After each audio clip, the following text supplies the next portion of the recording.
ನಮ್ಮದು ಕೊಬ್ಬರಿಗೆ ತುಂಬ ಶ್ರೇಷ್ಠವಾಗಿ ಮಾಡಿಸಿದಂತಹ ತಳಿ. ಯಾಕಂದರೆ ಕೊಬ್ಬರಿನೇ ನಮ್ಮದು ಅತ್ಯಂತ ಹೆಚ್ಚು ಉತ್ಪಾದನೆ ಆಗುತ್ತೆ.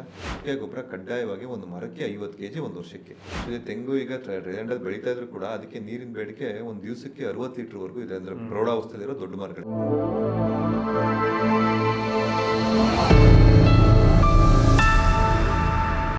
ಹಾಯ್ ಹಲೋ ನಮಸ್ಕಾರ. ಇವತ್ತಿನ ಮಾತುಕತೆ ಜೊತೆಯಲ್ಲಿ ತೋಟಗಾರಿಕೆ ಇಲಾಖೆಯ ಹಿರಿಯ ಸಹಾಯಕ ನಿರ್ದೇಶಕರಾದ ಶ್ರೀಯುತ ರಾಜೇಶ್ ಅವರು ನಮ್ಮ ಜೊತೆ ಇದ್ದಾರೆ. ಬನ್ನಿ ನಮ್ಮ ಕಾರ್ಯಕ್ರಮಕ್ಕೆ ವೆಲ್ಕಮ್ ಮಾಡೋಣ. ಸರ್ ನಮಸ್ತೆ. Welcome sir. ಇವತ್ತಿನ ಟಾಪಿಕ್ ಬಂದು ತೆಂಗಿನ ಕೃಷಿ. ಮೊದಲನೇದಾಗಿ ತೆಂಗಿನ ಕೃಷಿ ಮಾಡಬೇಕು ಅಂತಂದರೆ ಯಾವ ಥರದ ಮಣ್ಣು ಮತ್ತು ವಾತಾವರಣ ಇರಬೇಕು ಅಂತ ಹೇಳ್ತೀವಿ ಸರ್?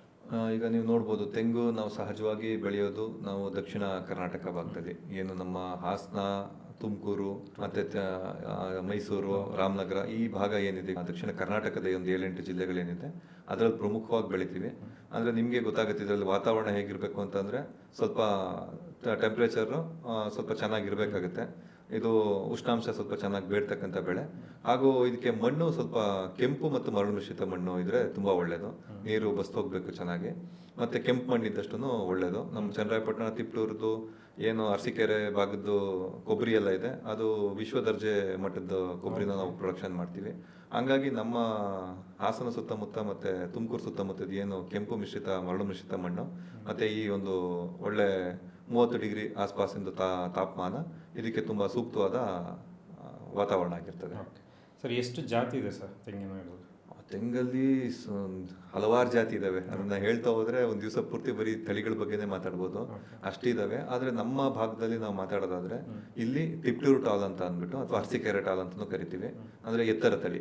ಅರಸೀಕೆರೆ ಅಥವಾ ತಿಪ್ಟೂರು ಎತ್ತರ ತಳಿ ಅಂತ ಅಂದ್ಬಿಟ್ಟು ನಾಟಿ ತಳಿ ನಮ್ದೇನು ಈಗ ಮೋಸ್ಟ್ ಇದಾಗಿ ವೈಡ್ ಇದರಲ್ಲಿ ಕಲ್ಟಿವೇಶನ್ ಮಾಡ್ತಾ ಇದೀವಲ್ಲ, ಅದು ನಮ್ದು ಅರಸೀಕೆರೆ ಟಾಲ್ ಅಥವಾ ತಿಪ್ಟೂರು ಟಾಲ್ ಅಂದ್ಬಿಟ್ಟು ಲೋಕಲ್ ತಳಿ. ಅದು ಬಿಟ್ಟರೆ ನಮ್ಮದು ಈಗ ಕೋಸ್ಟಲ್ ರೀಜನ್ಗೆ ಹೋದ್ರೆ ಕರಾವಳಿ ಪ್ರದೇಶದಲ್ಲಿ ವೆಸ್ಟ್ ಕೋಸ್ಟ್ ಟಾಲ್ ಅಂತ ಒಂದು ವೆರೈಟಿ ಬರುತ್ತೆ. ಅದು ನೋಡ್ಬೋದು, ನಮ್ದಕ್ಕಿಂತಲೂ ಸ್ವಲ್ಪ ಎತ್ತರ ಹೋಗುತ್ತೆ. ಮತ್ತೆ ಅದು ಸ್ವಲ್ಪ ಸಾಫ್ಟ್ ಆಗಿರುತ್ತೆ. ಉಡುಪಿ ಕಡೆ ಎಲ್ಲ ಹೋದಾಗ ನೀವು ಎಳ್ನೀರು ಕುಡಿಬೇಕಾದ್ರೆ ನೋಡಿ, ಅವ್ರು ನಮ್ಮ ಥರ ಕೊಚ್ಚಲ್ಲ, ಅವ್ರು ಜಸ್ಟ್ ಕುಯ್ದು ಕೊಡ್ತಾರೆ. ಅದು ವೆಸ್ಟ್ ಕೋಸ್ಟ್ ಟಾಲ್ ತಳಿ. ಅದು ಸ್ವಲ್ಪ ಎಳ್ನೀರಿಗೆ ಮತ್ತು ಕೊಬ್ಬರಿಗೆಲ್ಲ ಚೆನ್ನಾಗಿರುತ್ತದು. ನಮ್ಮದು ಕೊಬ್ಬರಿಗೆ ತುಂಬ ಶ್ರೇಷ್ಠವಾಗಿ ಮಾಡಿಸಿದಂತಹ ತಳಿ. ಯಾಕಂದರೆ ಕೊಬ್ಬರಿನೇ ನಮ್ಮದು ಅತ್ಯಂತ ಹೆಚ್ಚು ಉತ್ಪಾದನೆ ಆಗುತ್ತೆ.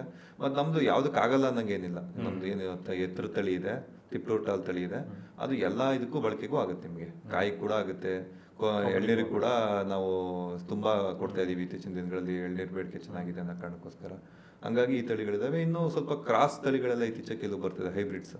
ಅಂದರೆ ಎತ್ತರ ಮತ್ತು ಗಿಡ್ಡ ತಳಿಗಳನ್ನ ಕ್ರಾಸ್ ಮಾಡಿರ್ತಾರೆ, ಸಂಕೀರ್ಣ ತಳಿಗಳು. ಟಾಲ್ ಮತ್ತೆ ಡ್ವಾರ್ಫ್ನ ಕ್ರಾಸ್ ಮಾಡಿರ್ತಾರೆ, ಅದು D*D ಅಂತೀವಿ.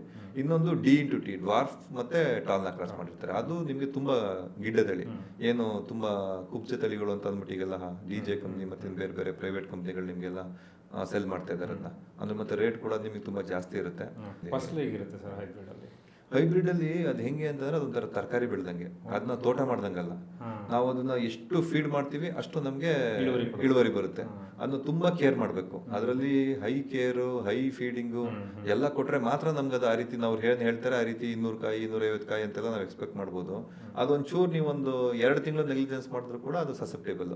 ಯಾವಾಗಲೂ ಹೈ ಫೀಡರ್ಸ್ ಅವು ಯಾವಾಗಲೂ ಸಸೆಪ್ಟೇಬಲ್ ಆಗೇ ಇರ್ತಾರೆ. ಯಾರು ಹೈ ಈಲ್ಡರ್ಸ್ ಇರ್ತಾರಲ್ಲ ಅವ್ರು ಸಸೆಪ್ಟೇಬಲ್ ಆಗೇ ಇರ್ತವೆ. ನಮ್ಮ ನಾಟಿ ತಳಿಗಳಲ್ಲಿ ಆ ಸಮಸ್ಯೆ ಇಲ್ಲ. ನಿಮ್ಗೆ ಈಗ ಡ್ರಾಟ್ ಇದೆ, ಈ ವರ್ಷ 1-2 ವರ್ಷ ಡ್ರಾಟ್ ಇದ್ದು ನಿಮಗೆ ನೀರು ಕೊಡೋಕೆ ಸಾಧ್ಯ ಆಗಿಲ್ಲ ಅಂದ್ರೂ ಕೂಡ ಇಳುವರಿ ಕಡಿಮೆ ಆಗಿರುತ್ತೆ. 2 ವರ್ಷದ ನಂತರ ನೀವು ಅದೇ ಗೊಬ್ಬರ ಅದೇ ನೀರು ನೀವು ಸರಿ ಪ್ರಮಾಣದಲ್ಲಿ ಕೊಡ್ತಾ ಹೋದ್ರೆ ಅದು ವಾಪಸ್ ರಿಕವರ್ ಆಗಿ ನಿಮಗೆ ಒಳ್ಳೆ ಇಳುವರಿ ಕೊಡೋಕೆ ಶುರು ಆಗುತ್ತೆ. ಹಂಗಾಗಿ ನಮ್ಮ ಭಾಗಕ್ಕೆ ನಮ್ಮ ರೈತರು ಲೋಕಲ್ ತಳಿ ಮಾಡ್ಕೊಳ್ಳೋದು ತುಂಬಾ ಒಳ್ಳೆಯದು. ಸರ್ ನಾಟಿ ಮಾಡುವಾಗ ಎಷ್ಟು ಆಳ ಉದ್ದ ಗುಂಡಿಗಳು ತೆಗಿಬೇಕು, ಮತ್ತೆ ಗಿಡದಿಂದ ಗಿಡಕ್ಕೆ ಎಷ್ಟು ಅಂತರ ಮೇಂಟೈನ್ ಮಾಡಬೇಕು? ಅಂತರದ್ದು ನೋಡಿ, ಇವಾಗ ಬರ್ತಾ ಬರ್ತಾ ಹೆಂಗಾಗ್ಬಿಟ್ಟಿದ್ದಾರೆ, ಮುಂಚೆ ಗುಂಟೆಗೊಂದು ಒಂದು ಎಕರೆಗೆ 40 ಗುಂಟೆ 40 ಗಿಡಗಳನ್ನ ನಾಟಿ ಮಾಡ್ತಾ ಇದ್ರು. ಇವತ್ತು ಏನಾಗೋಯ್ತು, ಅದು ಸ್ವಲ್ಪ ಈಗ ಜಾಸ್ತಿ ಹಾಕ್ಬೇಕನ್ನೋ ಒಂದು ಐಡೆಂಟಿಟಿ ಕಮರ್ಷಿಯಲ್ ಆಲೋಚನೆಯಿಂದ ಅದು 50 ಗಿಡಕ್ಕೆ ಬಂತು. ಅಂದರೆ 30 ಅಡಿಗೆ ಒಂದು ಹಾಕಿದ್ರೆ ನಿಮಗೆ ಒಂದು 10 ಗಿಡ ಎಕ್ಸ್ಟ್ರಾ ಕೂರುತ್ತೆ. ಒಂದು ಎಕರೆಗೆ 50 ಗಿಡ, 49ರಿಂದ 50 ಗಿಡ ಕೂರುತ್ತೆ. ಅದು ಓಕೆ, 50 ಗಿಡದವರೆಗೂ ಓಕೆ. ಅದಾದ ನಂತರ ಏನಾಗ್ತಿದೆ ಅಂದರೆ ಇನ್ನೂ ಕಮರ್ಷಿಯಲ್ ಆಗಿ ಹೋಗೋಕೆ ಶುರು ಮಾಡಿ ಜನಗಳು ಅದನ್ನ 60 ಗಿಡ 70 ಗಿಡಕ್ಕೆಲ್ಲ ಹೋಗ್ತಾ ಇದ್ದಾರೆ. ಅಂದರೆ 25 ಅಡಿ 22 ಅಡಿಗೆಲ್ಲ ಬರ್ತಾ ಇದ್ದಾರೆ. ಅದು ಅಷ್ಟು ಸೂಕ್ತ ಅಲ್ಲ. ಯಾಕೆಂದರೆ ತೆಂಗಿಗೆ ಗಾಳಿ ಬೆಳಕು ಚೆನ್ನಾಗಿ ಬರಬೇಕು. ಎಷ್ಟು ಗಾಳಿ ಬೆಳಕು ಚೆನ್ನಾಗಿ ಬರುತ್ತೆ ಅಷ್ಟು ಇಳುವರಿ ಚೆನ್ನಾಗಿರುತ್ತೆ. ನೀವು ಹೆಚ್ಚು ಗಿಡ ಹಾಕಿದ್ರು ಅಲ್ಲಿ ನೀವು ಜಾಸ್ತಿ ಗಾಳಿ ಬೆಳಕು ಸಿಗದೇ ಇದ್ದಾಗ ಇಳುವರಿ ಕಡಿಮೆ ಆಗ್ತಾ ಹೋಗುತ್ತೆ. ಅಲ್ಲಿಗೆ ನೀವು ಕಾಯಿ ತಗೊಳ್ಳೋ ಸಂಖ್ಯೆ ಅಷ್ಟೇ ಇರುತ್ತೆ. ಸುಮ್ಮನೆ ಗಿಡಗಳ ಸಂಖ್ಯೆ ಮಾತ್ರ ಜಾಸ್ತಿ ಅನ್ನೋದೇ ಕಾಣ್ತಾ ಇರುತ್ತೆ. ಹಂಗಾಗಿ ಮತ್ತೆ ರೋಗ ರುಜಿನಗಳು ಬರೋ ಸಾಧ್ಯತೆ ಜಾಸ್ತಿ ಇರುತ್ತೆ.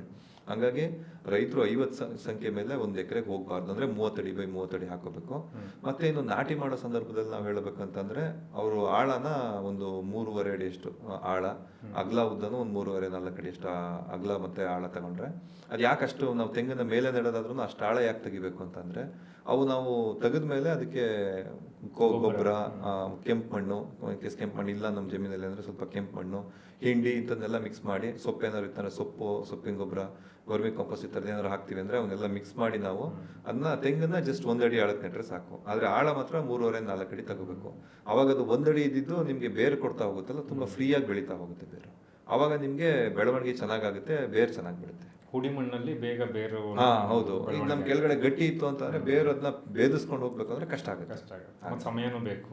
ಹೌದು. ನಿಮ್ಗೆ ಬೆಳವಣಿಗೆ ಚೆನ್ನಾಗಾಗ್ಬೇಕು, ಬೇರು ಚೆನ್ನಾಗಿ ಕೊಟ್ರೆ ಆಟೋಮೆಟಿಕಲಿ ಬೆಳವಣಿಗೆ ಚೆನ್ನಾಗಾಗುತ್ತೆ. ನೀರು ಯಾವ ತರ ಕೊಡಬೇಕು, ಎಷ್ಟು ಪ್ರಮಾಣದಲ್ಲಿ ಕೊಡಬೇಕು?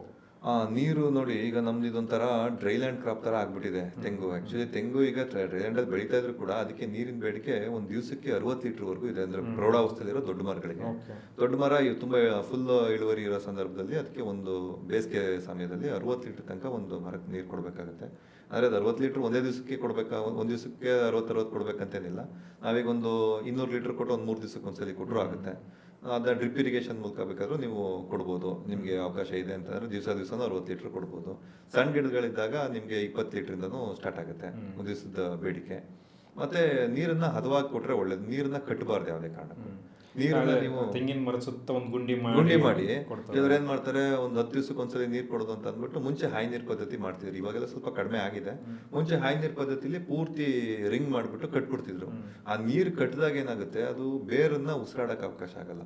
ಮಣ್ಣು ಹೆಂಗಿರ್ಬೇಕು ಅಂದ್ರೆ ಮಣ್ಣಲ್ಲಿ ಮಣ್ಣು, ನೀರಿನಂಶ ಮತ್ತೆ ಗಾಳಿ ಅಂಶ 3 ಇದ್ದಾಗಲೇ ಅದು ಉತ್ತಮವಾದ ಮಣ್ಣು. ನೀವು ನೀರು ಕಟ್ಟಾಗ ಏನಾಗುತ್ತೆ, ಮಣ್ಣು ನೀರು ಎರಡೇ, ಗಾಳಿಗೆ ಅವಕಾಶ ಇರೋದಿಲ್ಲ ಅಲ್ಲಿ. ಹಂಗಾಗಿ ಮಣ್ಣು ಮತ್ತೆ ನೀರಿನ ಜೊತೆ ಗಾಳಿ ಹೋಗ್ಬೇಕು ಅಂದ್ರೆ ನೀವು ಹದವಾಗಿ ನೀರು ಕೊಡ್ಬೇಕು. ನಮ್ಗೆ ಗಿಡಗಳಿಗೆ ನೀರು ಬೇಕಾಗಿರಲ್ಲ, ಗಿಡಗಳಿಗೆ ಬೇಕಾಗಿರೋದು ತೇವಾಂಶ ಅಷ್ಟೇ. ಮಣ್ಣಲ್ಲಿರೋ ತೇವಾಂಶ ನಾವು ತಗೋತೋಗ್ಬಿಟ್ರೆ ನೀವು ನೀರು ಕಟ್ಟೋದನ್ನ ಅದನ್ನೇ ತಗೊಳ್ಳೋದಿಲ್ಲ. ಅದರಿಂದ ಸಫಕೇಟ್ ಆಗುತ್ತೆ, ಅಂದ್ರೆ ಬೇರೆ ಉಸಿರಾಡೋಕ್ಕೆ ಕಷ್ಟ ಆಗಿ ಅದು ನಿಮಗೆ ಬೇರು ಕೊಳೆಯಕ್ಕೆ ಸ್ಟಾರ್ಟ್ ಆಗುತ್ತೆ. ನೀವು ಬೇರು ಬಗ್ದಾಗ ಕಪ್ಪು ಬೇರು ಸಿಗ್ತಾವಲ್ಲ, ಅವು ಕೊಳ್ತಿರ್ತಕ್ಕಂಥ ಬೇರು, ಅಂದ್ರೆ ಉಸಿರಾಡಕ್ಕೆ ಗಾಳಿ ಆಡಕ್ ಆಗದೆ. ನಮ್ಗೆ ಎರೆಹುಳುಗಳ ಕೆಲಸನೇ ಅದು. ಆ ಮಣ್ಣನ್ನ ಲೂಸ್ ಮಾಡಿ ಗಾಳಿ ಹೋಗಿ ಗಾಳಿ ಹೊರಗಡೆ ಬರೋ ರೀತಿ ಆ ಪಾತ್ರನ ನಾವು ನಿರ್ವಹಿಸ್ತಾ ಇರ್ತವೆ. ಈಗ ನಮ್ಮ ಹತ್ರ ಎರೆಹುಳನೂ ಇಲ್ಲ, ಯಾಕಂದ್ರೆ ಕೆಮಿಕಲ್ ಗೊಬ್ಬರ ಯಥೇಚ್ಛವಾಗಿ ಬಳಕೆ ಮಾಡಿ ಎರೆಹುಳನೂ ಕಳ್ಕೊಂಡಿದೀವಿ. ಮತ್ತೆ ನೀರ್ನು ಕಟ್ಟಿದ್ರೆ ತುಂಬಾ ಸಮಸ್ಯೆ ಆಗುತ್ತೆ. ಸರ್, ಗೊಬ್ಬರದ ವಿಷಯಕ್ಕೆ ಬಂದ್ರೆ ಯಾವ್ದೆಲ್ಲ ಗೊಬ್ಬರ ಅವಶ್ಯಕತೆ ಇದೆ ತೆಂಗಿನ ಮರಗಳಿಗೆ? ಯಾವುದೇ ನಮ್ದು ತೋಟಗಳಿಗೆ ಬಂದ್ರು ಕೊಟ್ಟಿಗೆ ಗೊಬ್ಬರ ಕಡ್ಡಾಯವಾಗಿ ಕೊಡ್ಲೇಬೇಕು.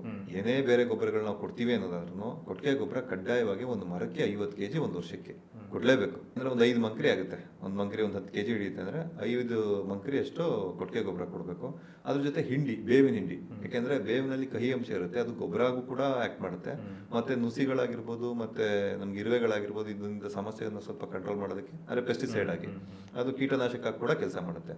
ಹಂಗಾಗಿ ಬೇವಿನ ಹಿಂಡಿ ಒಂದು 5 kg, ಇವೆರಡನ್ನ ವರ್ಷಕ್ಕೊಂದ್ಸಲಿ ಕೊಡ್ಬೇಕಾಗುತ್ತೆ. ಕೊಟ್ಟಿಗೆ ಗೊಬ್ಬರ, ಬೇವಿನ ಹಿಂಡಿ ಮಿಶ್ರಣ ಮಾಡಿ ಅದ್ರ ಜೊತೆ ಟ್ರೈಕೋಡರ್ಮಾ, ಸೂಡೋಮೋನಾಸ್ ಈ ತರ ಸೂಕ್ಷ್ಮಾಣು ಜೀವಿಗಳನ್ನ ಸೇರಿಸಿ ಕೊಡ್ತೀವಿ ಅಂತಂದ್ರೆ ಅದು ಇನ್ನೂ ಕೂಡ ಉತ್ತಮವಾದ ಪ್ರಾಕ್ಟೀಸ್ ಆಗುತ್ತೆ. ಅದು ಬಿಟ್ಟು ಕೆಮಿಕಲ್ ಗೊಬ್ಬರಗಳ ವಿಷಯಕ್ಕೆ ಬರೋದಾದ್ರೆ ನಾವು ಒಂದು ಎಕರೆಗೆ ಒಂದು 1 kg ಅಷ್ಟು ಸಾರಜನಕ, ಒಂದು 800 ಗ್ರಾಮ್ನಷ್ಟು ರಂಜಕ, ಒಂದು 1.25 kg ಅಷ್ಟು ಪೊಟ್ಯಾಶ್ ಅಂಶನ ನಾವು ನೀಡಬೇಕಾಗುತ್ತೆ. ಇದ್ರ ಜೊತೆಗೆ ಜಿಂಕ್ ಮತ್ತೆ ಬೋರಾಕ್ಸ್ ತುಂಬಾ ಅವಶ್ಯಕತೆ ಇರುತ್ತೆ. ನಾವೇನ್ ಮಾಡ್ತೀವಿ, ಎಲ್ಲ ಸ್ಟ್ರೈಟ್ ಫರ್ಟಿಲೈಸರ್ಸ್ ಕೊಡ್ತಿದೀವಿ. ಯೂರಿಯಾ ಕೊಟ್ರೆ ಸಾರಜನಕ ಸಿಗುತ್ತೆ, ನಾವು 19 ಕೊಟ್ರೆ ಸಾರಜನಕ, ರಂಜಕ, ಪೊಟ್ಯಾಶ್ 19 ಇರುತ್ತೆ. ಇನ್ ಏನೇ ಗೊಬ್ಬರ ತಗೊಂಡ್ರು ನಾವು NPK ಕೊಡ್ತಾ ಇದೀವಿ. ಅದೇನ್ ಮಾಡ್ತಾ ಇದೀವಿ ನಾವು, ಸಾರಜನಕ, ರಂಜಕ, ಪೊಟ್ಯಾಶ್ ಜೊತೆಗೆ ಇವು ಪ್ರಧಾನ ಪೋಷಕಾಂಶಗಳು. ಲಘು ಪೋಷಕಾಂಶಗಳು ಏನು ಜಿಂಕು, ಬೋರಾಕ್ಸ್, ಐರನ್ ಈ ತರದವೆಲ್ಲ ಗಿಡಕ್ಕೆ ಬೇಕಾಗಿರುತ್ತೆ. ಆ ಹರಳು ಕಚ್ಚಕ್ಕಾಗಿರ್ಬೋದು, ನಿಮ್ಗೆ ಹರಳು ಏನು ಉದುರುತ್ತವಲ್ಲ ಪ್ರಿಮೇಚೂರ್ ಆಗಿ ಸಣ್ಣ ಹರಳುಗಳು, ಅವೆಲ್ಲ ಉದುರೋದು ಯಾವಾಗ ಅಂದ್ರೆ ಪೊಟ್ಯಾಶ್ ಮತ್ತೆ ಜಿಂಕ್ ಅಂಶ ಯಾವಾಗ ಮಣ್ಣಲ್ಲಿ ಸಿಗೋದಿಲ್ಲ ಆವಾಗ ಉದುರುತ್ತೆ. ಹಂಗಾಗಿ ನಮ್ಗೆ ಒಂದು ಗಿಡಕ್ಕೆ, ಒಂದು ಮರಕ್ಕೆ ಒಂದು ವರ್ಷದಲ್ಲಿ 50 ಗ್ರಾಮ್ ಜಿಂಕ್, 50 ಗ್ರಾಮ್ ಬೋರಾಕ್ಸ್ ನ ಕಡ್ಡಾಯವಾಗಿ ರೈತರು ಕೊಡ್ಲೇಬೇಕು. ಅದಕ್ಕಿಂತ ಎಲ್ಲ ಲಘು ಪೋಷಕಾಂಶಗಳ ಮಿಶ್ರಣ ಇರೋದು ಸಿಗುತ್ತೆ. ಅದಾದ್ರೆ ಒಂದು 200 ಗ್ರಾಮ್ ಅದನ್ನ ಕೊಟ್ಟರು ಒಳ್ಳೇದು. ಮೆಗ್ನೀಷಿಯಂ ಸಲ್ಫೇಟ್ ಒಂದು 200 ಗ್ರಾಮು ಒಂದು ಮರಕ್ಕೆ. ಇದನ್ನ ಈಗ ನಾನು ಏನ್ ಹೇಳ್ತಾ ಇದ್ದೀನಿ ಅದನ್ನ ಒಂದು 2-3 ಭಾಗದಲ್ಲಿ ಕೊಟ್ರೆ ಇನ್ನೂ ಒಳ್ಳೇದು. ಒಂದೇ ಸಲ ಕೊಡೋದ್ರ ಬದಲು ಇದನ್ನೇ ಸೇಮ್ ಈಗ ನಾನು ಏನ್ ಪ್ರಮಾಣ ಹೇಳಿದ್ದೀನಿ, ಸಾರಜನಕ, ರಂಜಕ, ಪೊಟ್ಯಾಶು, ಜಿಂಕು, ಬೋರಾಕ್ಸ್ ಇವನ್ನೆಲ್ಲ ಸಮ ಪ್ರಮಾಣದಲ್ಲಿ 3 ಕಂತಲ್ಲಿ ಕೊಟ್ರೆ ಇನ್ನೂ ಒಳ್ಳೇದು. ಸಾಧ್ಯ ಆಗಿಲ್ಲ ಅಂದ್ರೆ 2 ಕಂತಲ್ಲಂತೂ ದಯಮಾಡಿ ರೈತರು ಕೊಟ್ರೆ ಬಾಳಿ ಒಂದ್ಸಲ ಕೊಡೋದಕ್ಕಿಂತ 2 ಸಲ ಅಥವಾ 3 ಸಲ ಕೊಟ್ಟರು ಒಂದ್ಸಲಿ ಕೊಟ್ರೆ ಅದು ನಿಮಗೆ ಪೂರ್ತಿ ಉಪಯೋಗ ಆಗೋದಿಲ್ಲ. ಅದು ಮಣ್ಣಲ್ಲಿ ವೇಸ್ಟ್ ಆಗೋ ಚಾನ್ಸಸ್ ಒಂದು 30 to 40% ಗಿಡಕ್ಕೆ ಸಿಕ್ಕರೆ 60% ವೇಸ್ಟ್ ಆಗ್ಬಿಡುತ್ತೆ. ಅದೇ ನೀವು ಸ್ಪ್ಲಿಟ್ ಮಾಡಿ ಕೊಟ್ಟಾಗ ಅದು ಗಿಡಕ್ಕೆ ಸಿಗ್ತಾ ಹೋಗುತ್ತೆ.